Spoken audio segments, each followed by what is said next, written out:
Hey, it's Rita here, and today I'm so excited to be joined by Samantha Rush on the Deliberate Leader podcast. So, Samantha's jam, as she calls it, is she's an expert in decision making. So, her thing is decision making and structured decision making. She's got formal qualifications in HR psychology, she's got an MBA, she's currently and almost finished her PhD. And what she's able to do is really bring that evidence-based approach, and she works with teams from, little teams all the way through to board. And with, comprising also an executive career in amongst all that, she's able to bring that real world experience of leadership, and particularly when it comes to decision making. So I'm sure that you will enjoy our conversation today with Samantha Rush. Hey, Samantha, thank you so much for joining me today on the It Deliberate is Leader an absolute pleasure. I'm very happy to be here. Oh, likewise. I know we've had a couple of chats over the last 12 months or so on all things leadership. I know we hang out with the same peeps, so it's a real pleasure to be chatting to you today, particularly around decisive leadership and decisive cultures. I know that that's your jam and your area. It is my Before we jam. kind of get into to the questions, because of course there are always questions. How did you get into this space, like particularly around decisive leadership? What attracted you to it? I think there's a few reasons. I spent a long time in the corporate world as a corporate executive, as well as a member of quite a few multifunctional teams. So you've got a lawyer, you've got a HR person, you've got someone from all spaces. And what I noticed was that there was, depending on the organization and the space, something lacking in terms of people's willingness to and the speed at which people could make decisions. And that can go both ways. So one is they take too long, overanalysis paralysis, and the other side is that they make a bunch of assumptions and they jump to a conclusion which has consequences that they haven't thought of. And so I got really interested in that question about how people make decisions and how people work together with other people to make decisions. And from my experience of working in those teams making decisions, there normally comes a point where you kind of just want to stab everybody. And then it kind of occurred to me that I wanted to spend a little bit more time researching in that space. What are the dynamics? How does it work? How can we try and make it best? So right back in the middle of 2020, COVID, hello, I started my PhD. So in July of 2020, I started researching team decision-making. So specifically looking around the issues of silence in team decision-making. So where you have, especially in multifunctional teams, this is super important because you've got people with different sets of expertise that are coming together, and each of their contributions is so important to the decision that has to be made. But if someone doesn't share that, you can't make the decision properly. You don't have a full set of information to make the choice from. So that's kind of where my journey started. So it started from interest to research, and now decision making is so fundamental to human nature. So my background, apart from the corporate side of things, is in psychology. So kind of that understanding what's going on in the black box of our brains when we're making decisions. When do we do it good? When do we not do it so good? What's happening there? And how can we try and keep the good for longer so that we're actually making better decisions, both as an individual, but also when you're working with other teams, with other people in a team? Because these days, I think, the old days of a person making a whole bunch of decisions in the workplace by themselves, I don't think that happens very much anymore. So you need to be able to work with other people to come to decisions.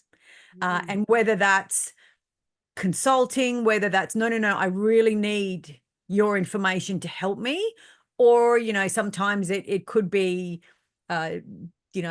token, tell me what you think. But you need to be able to work with other people to do it if you want to make good decisions. So that's kind of where my interest came from. Long answer to a short question. Oh, that's good. We love the long answers because then it's like tentacles and we get to do lots of different things with the long answer. Tentacles indeed. You mentioned silence, which I Yes. think And leaders can get really frustrated. I know plenty of leaders say to me, look, I've asked for feedback. I asked my team, what do they think? And I get nothing. Mm, And that can be very frustrating. And so usually in the follow-up question for me is, well, how did you ask and how did you position it? And are you thinking about the different working styles in the team and people's communication preferences? This mm. factor of silence for you in your research, what are some of the common reasons why people just choose to abstain from, responding and even participating when there is that call from the leader to say, hey, tell me what you think? Lots is the short answer. So, what the research tells us is that there's about 7 different types of silence. What leads someone to make that decision to be silent in any of those types? I mean, it's a black box. It happens in here. So, it's going to be so individualized. So, there's it's not going to make a difference anyway. So, why bother? There's a type where it's more like a sabotaging kind of silence. Well, I know the answer to this and I'm not going to tell you. So, screw you. And so like it's a really wide variety of types of silence, but there's also one that's a pro-social silence. So this is, I'm privy to some kind of information, but I can't share it. So, it's not that it's all silence is bad.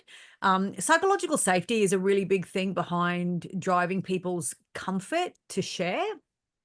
And I think the other thing, I wrote an article a little while ago for the Institute of Training and Development, because so I also have an L&D background. And one of the things that you always do in some kind of, learning and development session is you ask for feedback. What worked well, what didn't work well, what can we do better? And so what the article was about is almost kind of like the dark side of feedback. So what the research tells us is that when you ask and are given feedback, it almost sets up the expectations of reciprocity. So if I give you feedback, I expect that you're going to do something with that. So if you don't tell me otherwise, if you don't tell me what is going to come of what I offer you, or if you tell me what is going to come of it, but you don't do it, then I'm probably not going to do it again. So when you set up that expectation by asking for feedback, that person's giving you something. They're giving you a piece of their mind in the real sense of the word, not, a piece of their mind, but they're giving you something. So therefore, there's an expectation that's formed that you're going to hold up your part of the bargain too. So I think just asking for feedback isn't actually enough. Mm. So from a leader's perspective, if you say, hey, what do you think? You actually need to give more. So what kind of feedback you're looking for? What are you going to do with the feedback? And so that actually you're setting up those expectations right up front before they give you their feedback, just so that you're managing expectations. So if they are going to have that expectation of reciprocity, then they understand what's coming. Mm. I have a client whose one of his favorite isms that he uses, or it's a common phrase that he uses, is my ask of you is. Mm, And I've talked to him about it. I've talked to him in front of a group about it because it's so powerful. And I think based on what you're saying there, like sometimes we can go really far and wide with our ask for feedback. And mm, then if it's met with silence, like I wonder, and I'm not sure if the research points to this, but if people get so almost confused because there are not appropriate kind of guardrails and boundaries around, well, what are the parameters in which I need to give you feedback about? Is mm. it this aspect? Is it that aspect? So I always like this this phrase of my ask of you, because it's a really clear, almost a call to action around, my ask of you around this, and we could change that to, in this feedback, my ask of you is, could you consider X, Y, Z? Yeah. Whatever it might be. I think it helps to give a little bit of boundary or shape and form to something that could be quite confronting for people. As you mentioned, if psych safety is low, my mind was just going to trust. I'm sure anything in the literature that specifically points to, an absence of trust and how that correlates to, this silence. Oh yeah, absolutely. Trust is a really big part of it.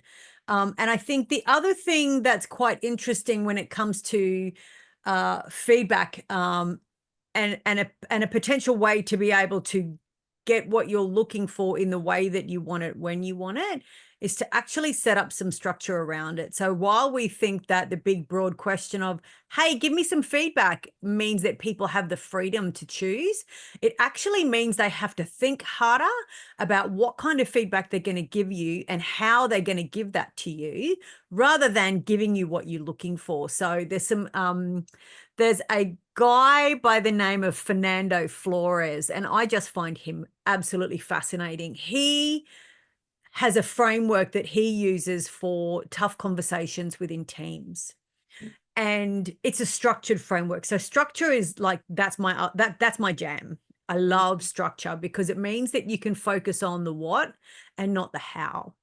And so he has a framework where teams are not communicating properly. So there's conflict, or there's, really passive aggressive or just non-communicative, where feedback is given and responded to, regardless of how critical or difficult it is, in a very structured way. So when you X blah, blah, blah, blah, blah, I blah, blah, blah, blah, blah.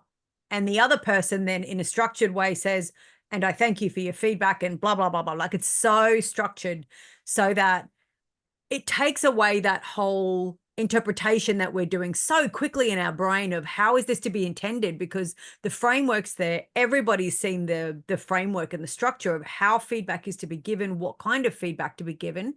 And that way you're taking away that uncertainty of how do I interpret this, because you really only have to interpret the words, not the everything else around it. So structure is another really helpful way to be able to ask for the feedback that you want and to actually help your people feel more at ease. And if there's a way for you to be able to socialize the structure ahead of time so that they can have some time to prepare, hey, wanting some feedback on this is the framework that we want to use for feedback. So maybe if you can prepare something that looks a little bit like this, but in your words, that would be really great. And that way someone goes, okay, I know what's expected of me. And then they can focus on what's the feedback that I want to give, as opposed to everything else that's around it. It reminds me of, so I'm not sure if are you an Uno player, Samantha? Do you play Uno? I have not played for a long time, but I have been an avid player in my past. So with Uno, if you might recall when you have played it in the past, that you can go to a different family or household and they might have very different rules. Games. Yeah, like interpretations of what you do if a draw two lands on the pile with another draw two. And absolutely, what you said there about the structure for me is gold, right? Because it's a little bit like adopting. So before you embark on the game of Uno and you're in someone else's domain, it's like, right, so what are our goals for, or what are our rules for draw two, draw four, or whatever else it is, right? And we go, well, and you establish those rules, which is establishing that structure. And then people are like, okay, I know what I can expect here. And I know the rules of the game are this. So yes. I love that, because it's a really good reminder that we may have our own rules in terms of, or even structure around giving feedback, or our own mindset, our own expectations. But if they differ from the other person, whilst we're talking about the same thing, the metaphoric card game, we could be worlds apart in interpretation of what those rules are. So it's worthwhile setting it up.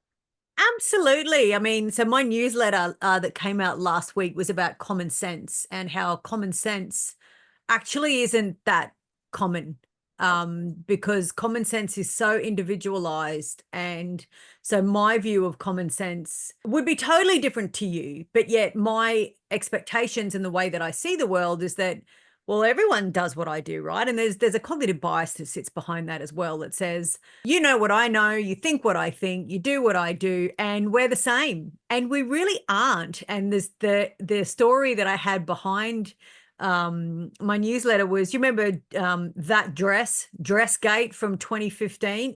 Is it blue and black, or is it white and gold? Like that whole thing around, well, no, what do you mean you see white and gold? It's clearly black and blue, and vice versa.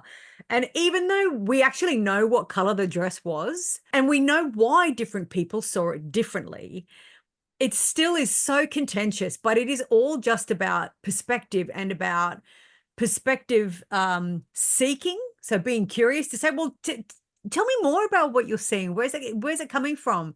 And actually what we know is it was because of the way that brains were interpreting the color and the lighting based on exactly where they were looking at the image. And so that is what made the difference as to which color did they see. And so to look at that and go, well, there's clearly something wrong with you because you see that it's black and blue and I see that it's white and gold.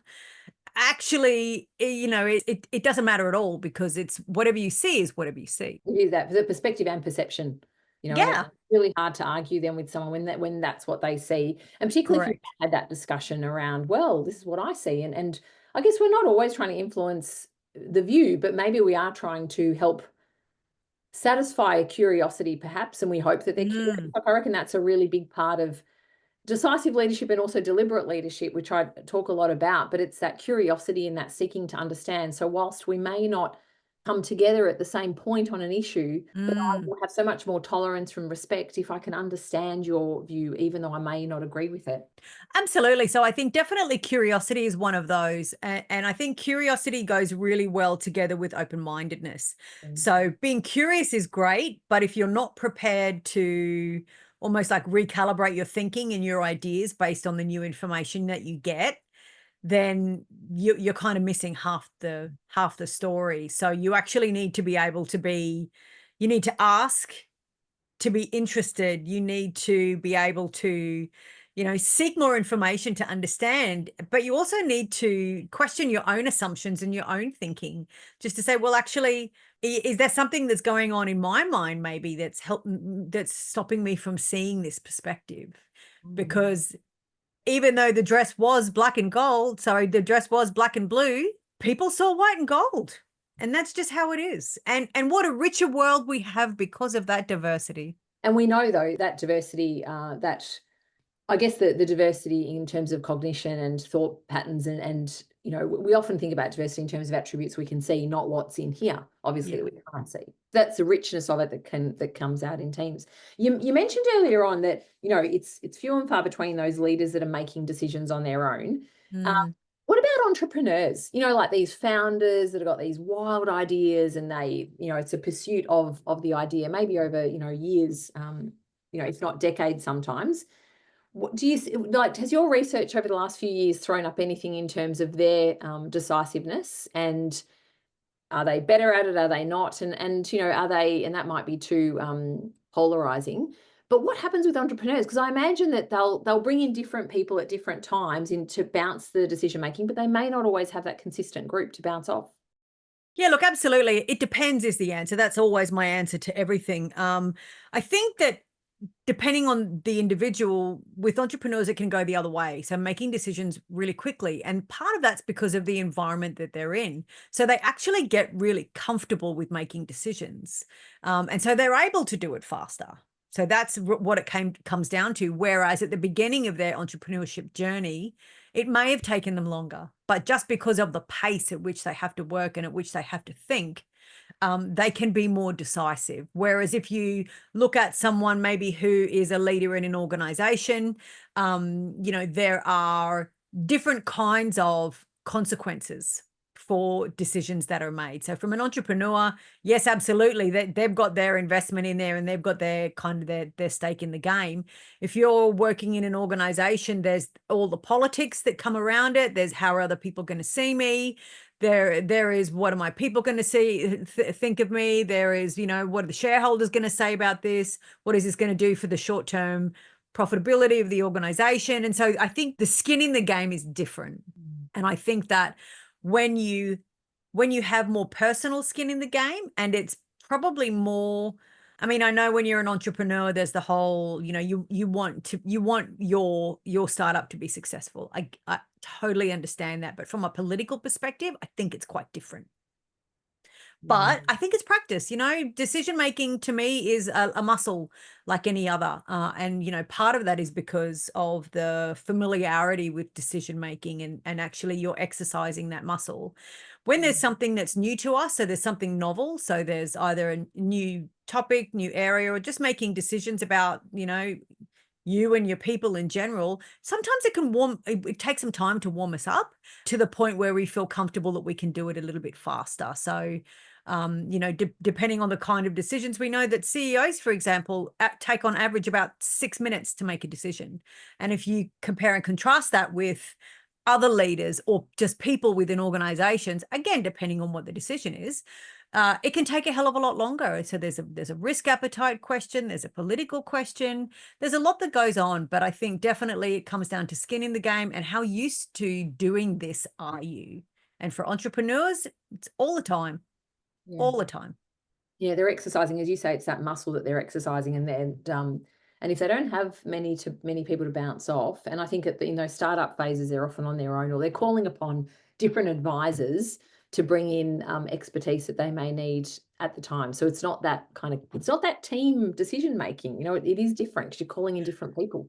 Yeah, look, it definitely is. And the other thing is, we know that imposing constraints can help you to make decisions faster and better. So, for example, if you know you haven't got, 200 people and all the resources of a massive organization, waiting 2 months to make a decision is not going to make it go away. So, you've got you and you've got one other person. Can we do this? Yes. No. You know what I mean? So it's a different kind of situation. You're not having to fill in a request for funding and a business requirement state. Like, you're not having to do all of that bureaucracy, I suppose, which is something that, takes a lot of time from an organizational resource perspective, is all of that governance around decision making, I think. Yeah. So the book that's quite popular and well known is Thinking Fast and Slow, the Kahneman book, and he talks in there about system 1 and system 2 thinking, and what I guess with your expertise in decision making, so Kahneman says that we definitely use a part of our brain for some decision making, and then we use that system 2 or a different part for different decision making. Those leaders in your research, Samantha, and in your experience, those leaders that make better decisions the majority of the time, what capabilities and attributes are they displaying most regularly? So we talked about curiosity and open-mindedness, most definitely, because they're looking for the information that they need. They're seeking to understand it. They're asking questions, and they're happy to be proved wrong based on their own thinking. I think another one is that they commit. So they're in. So we've got a saying in our house, if you're in, you're in. Yeah. So even if they don't agree necessarily with what it is that has to happen, you disagree. And well, actually, if you don't agree with what needs to happen, you've kind of got a choice. You can disagree and commit and deliver, or you can make a decision to move on. So I think those that are decisive, like they commit to one of those options, which is, if we're in, we're in. It's not about sitting back and just continually asking for more information and kicking the can down the road because we don't feel comfortable to make a decision. Like, it's got to be made. And one of the reasons that is so important to do is that because not making a decision also comes with a cost. Not making a decision is a decision. So if you're just kicking the can down the road, you could potentially just be making it worse. But equally potentially negative is jumping to a decision too quickly. So it's kind of a bit like Goldilocks. You don't want it too hot. You don't want it too cold. You want it just right. And you can work out what that just right point is at the beginning of your problem solving process by working out, okay, what do I need to know to make this decision? So not what's all the information that I'd like to have to make me feel as comfortable as possible, because when it comes to decision making, you're never going to know everything. All the data in the world is not necessarily going to point to you in the direction where to go and the best direction where to go. So there's always going to be an element of that. So knowing where do you draw the line? What do I need to know to help me make this decision? And then trying to get everybody to that decision point there. So definitely committing. Confidence is another one. So if you don't feel confident in either your abilities, your team, your data, whatever it might be, then that's going to make decision making really hard. So being confident is another, I think, essential ingredient. With commitment, leaders, so in my experience, you've got the ones that are really, they've committed and they're very fixed on their decision.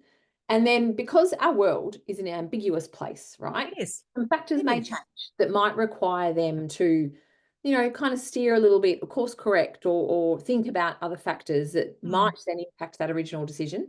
And I find that leaders, some are, no, we've committed. So as you're saying, you're in. So now we've got to kind of go down that path.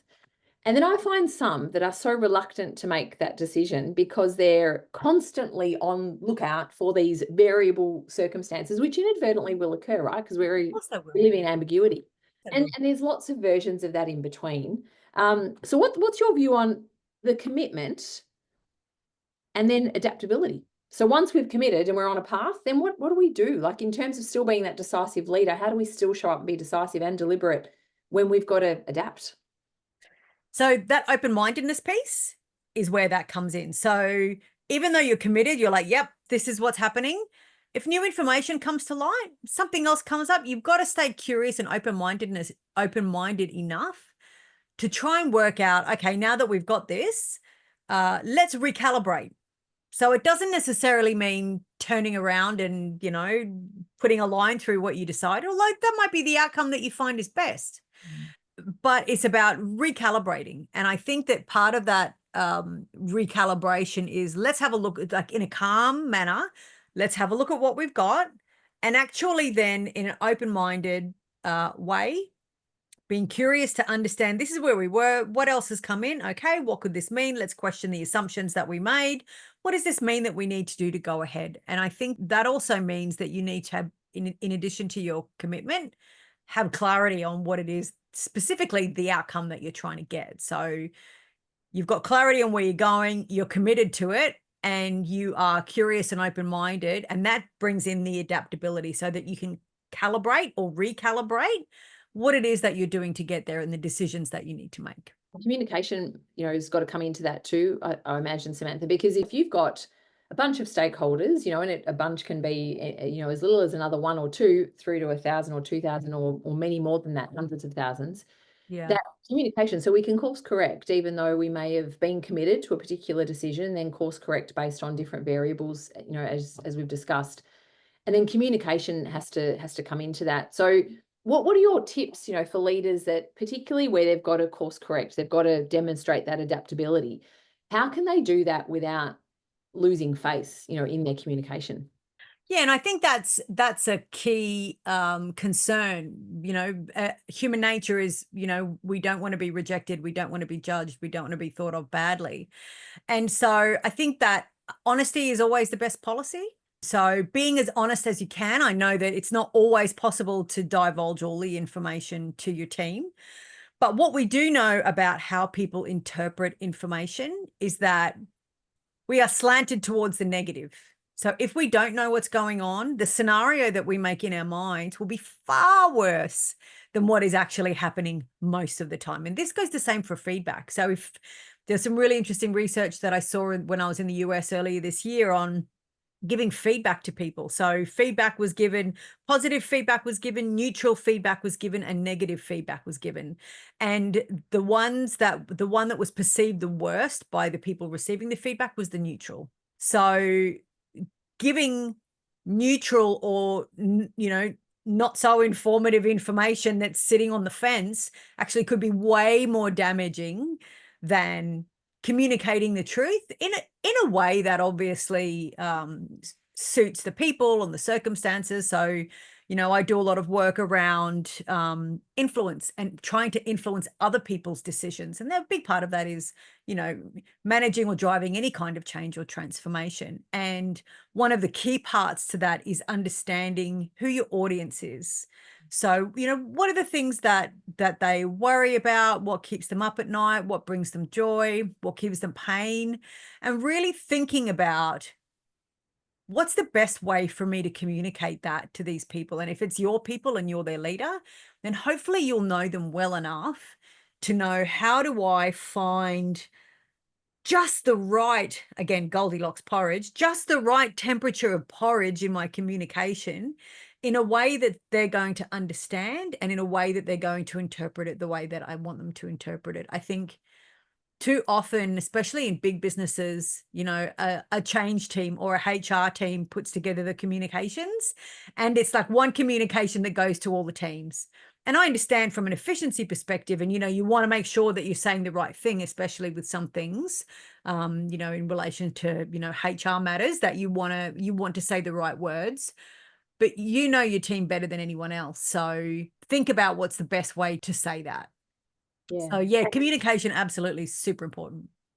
And it's not that one bite of the cherry, and communication, the the misconception, I guess, is, oh, great, we've communicated, like project's live, or we're launching a project, or whatever, done. Exactly. Yeah. And there's nothing else to do. But it's one thing I really admire, and I think it's the example that stands out as the most profound one, I guess, in my mind, is when our leaders got up every single day through COVID, right? And we saw leaders around the world, and in my home state of Victoria here in Australia, love him or not, but Daniel Andrews, the Premier at the time, got up every single day when the messages were rubbish messages, like you're in lockdown for day number 2000. It wasn't 2000. It was in the 200s, though. I'm sure it felt like 2000s. Did at times, but sometimes with not much that was changing, but he got up and had that consistency and rhythm to his communication. Yeah. And I think as a leader, as leaders, we kind of go, oh no, they've got it, because I've got it in my head. It goes back Correct. to right. I've got it in my head, so surely everyone must have it.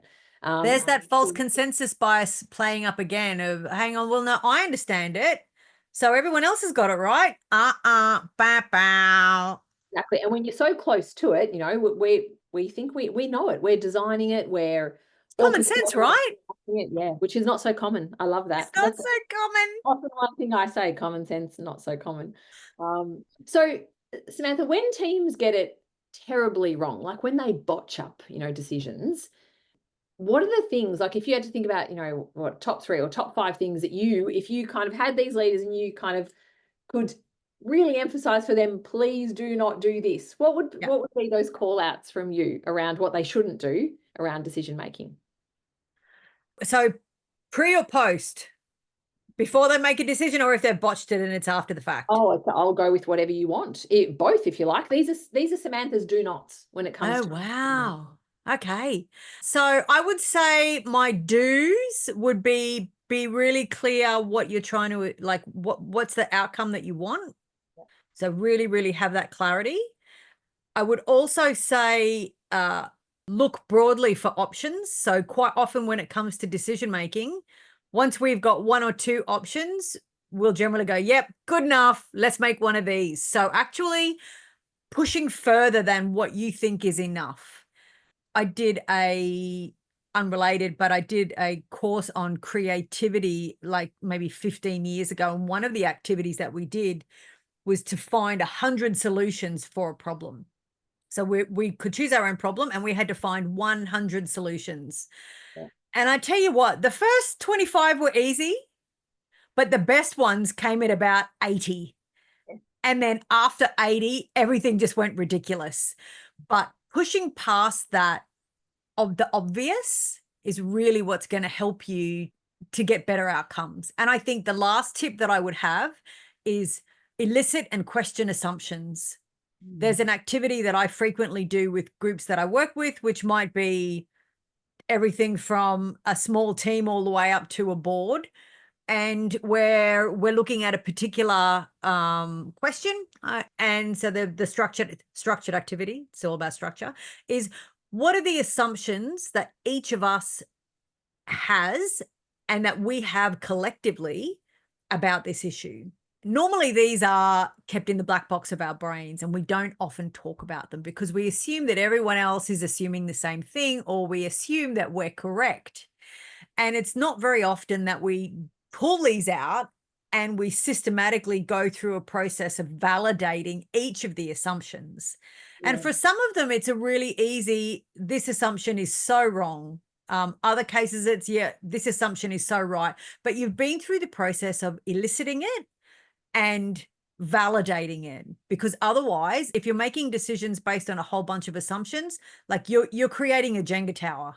Right. And you don't want that, because if just one of those assumptions is wrong in your Jenga tower, that's going to fall over. So they would be my 3 tips for making good decisions. So being really clear on where it is you want to go, questioning your assumptions. And what was the second one?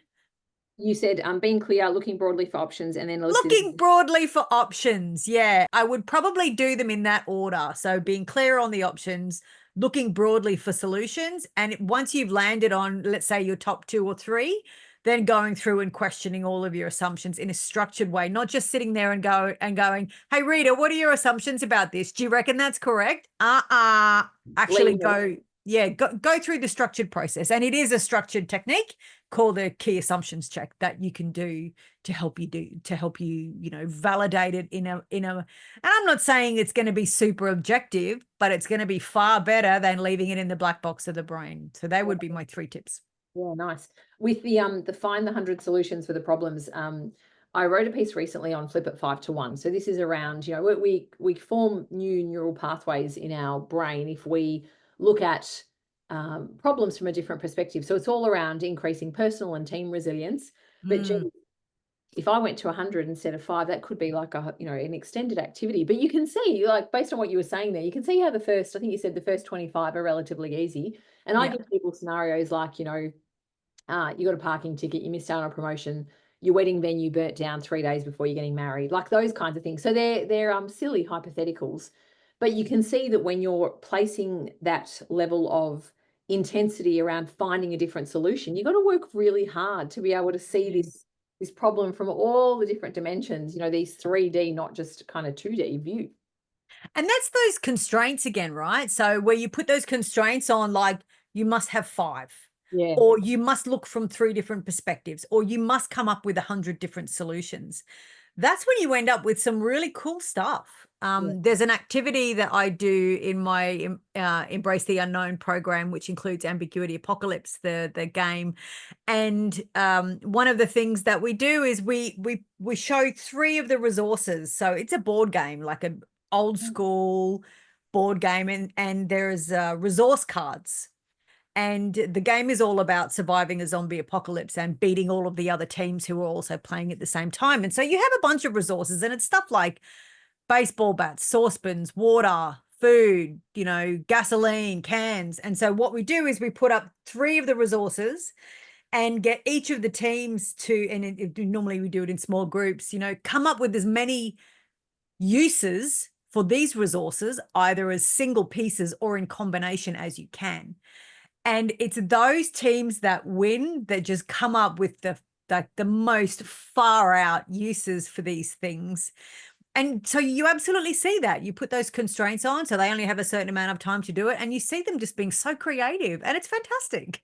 Yeah. Tell us a little bit more. I mean, so I had the pleasure of listening and Suzanne talk about the apocalypse game, and it looked fantastic. So from what I've seen, it looks amazing. Tell us a little bit more about how teams can use the ambiguity apocalypse game.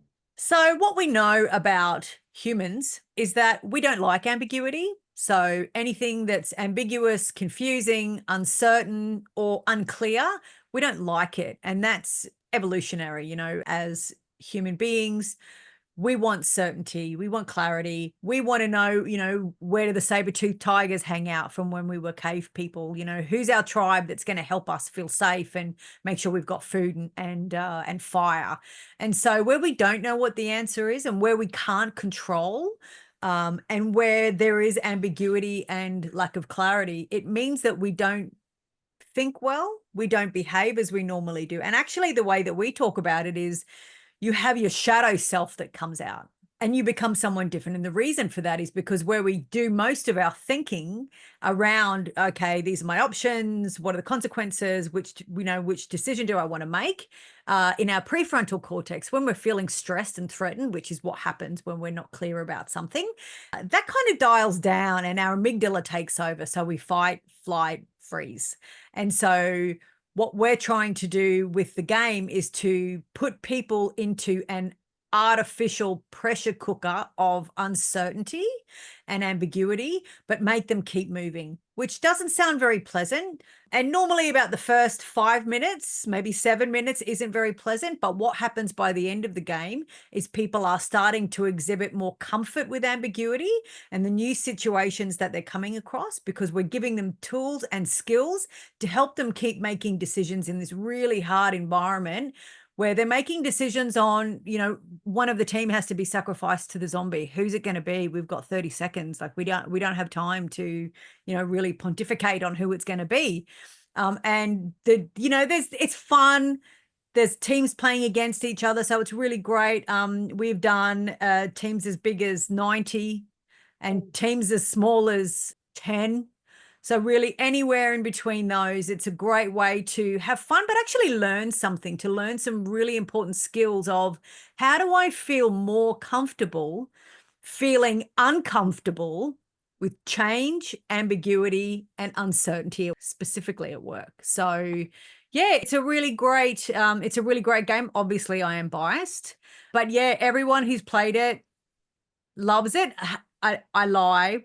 There's normally, in the big groups, there's one or two people who are like, yeah, I'm not sure I like this. And then it normally comes out that they don't like board games. So that explains that. And look, it's not for everybody, and it is uncomfortable, but let's face it, the world is not predictable. There is going to be change. There's going to be lack of clarity. There's going to be all of this that's happening. And so if we want to be able to deal with it and be able to keep making decisions using our prefrontal cortex, then we've got to find a way to slow down that sympathetic nervous system so our threat response doesn't get triggered. And it's just a great way to be able to actually do that. The reason we picked a zombie apocalypse is because nobody has been in a zombie apocalypse, and it's super important that everyone who's playing doesn't have a leg up on anyone else. There is nobody who has experience in that. So everybody is on an even playing field. So it doesn't matter if you're the CEO. We have had CEOs play the game with their teams. If you're the CEO or you're in the mailroom, like, this is relevant for you because it's life. I will definitely pop a link in the notes for people to be able to access that game. I think, that premise of an experience that no one has had, combined with the fact that you are getting people to, think collectively and also individually through challenge and ambiguity. My gosh, like that's what leaders are doing every day. Absolutely. Not in zombie apocalypses, but I think it's a real great way to exercise that capability. So I will have to get on to playing around myself with the team, but I'll pop the notes into Samantha so people can access it. That would be awesome. Thank you so much for your insights today in terms of decisive leadership. I've taken away a bunch of stuff, and I hope people were writing down, but in particular those to-dos. So, being clear on outcomes, looking broadly for options, and then eliciting and questioning assumptions, I think is so. So thank you for sharing the do's with us. It's an absolute pleasure. And look, I think, what we talked about way back in the beginning around what are those qualities of a decisive leader. And I talked about being curious and open-minded, being committed and being confident, and what those three tips actually feed in really, really nicely with those things. So, I think that's almost full circle, Rita. I reckon it is. Thank you so much. I'm looking forward to having you on another occasion where we can talk about some of the other work that you do, but particularly around conflict and the ambiguity stuff. But it's been a pleasure to have you on today. Thank you very much. It's been a pleasure being here. What a great conversation I've just had with Samantha Rush. Samantha is an expert in decision making, and she certainly guided us through some really great tips for leaders to really think about in terms of improving their level of decision making, the quality of their decision making. Specifically, Samantha shared with us some capabilities that I just want to reiterate for you, just in case you missed these as you were listening to our episode. But she said, curiosity is really important, and it's closely linked to open-mindedness. So she said, curiosity, we can certainly ask the question, but then in open-mindedness, it's a preparedness to potentially adapt our thinking based on what we're learning through curiosity. She also spoke about commitment and being committed to the decision that you make. We then went on to have a great conversation about adaptability, because of course, if you've got commitment, good that you're committed to the decision, but then we've also got to be prepared if the opportunity presents for us to really adapt that decision making, depending on the variables that might be around us at the time. And the other thing Samantha spoke about was confidence. And so that's having, often I'll extend confidence to conviction. So it's that self-belief. It's also those around you having confidence in you, I think, as the leader, which is also super important. So they're the capabilities that we highlighted. And then in terms of the do's, so I asked Samantha, what are your do's? What should leaders really do? In fact, I think I asked for the do nots and Samantha gave us the do's, which is a positive reframe. But she said, be really clear on the outcome, look broadly for options. So don't just kind of go with the first one or two, look broadly, and then elicit and question those assumptions. So the first thing that drops in mind, kind of really not be judgy, but be judgy, like really question it. I hope you got a lot out of that episode. It certainly did. And I'll see you next time on the Deliberate Leader podcast.